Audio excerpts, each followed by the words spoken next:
bolsonarista é o único que grita: queremos liberdade! E no mesmo fôlego pede intervenção militar. É tipo reclamar da fome comendo pastel no protesto.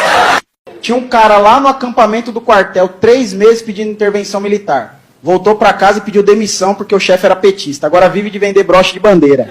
Made in China. O bolsonarista é formado na Universidade Federal do WhatsApp, tem doutorado em fake news e pós-graduação em cair em golpe com foto do Elon Musk.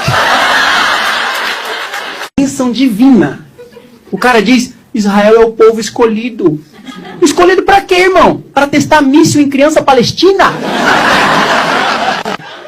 Eles dizem, Deus acima de tudo, né?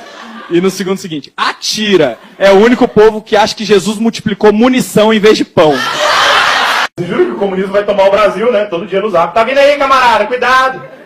Mas o maior comunista na vida deles é o SUS, que salvou o tio depois da cloroquina.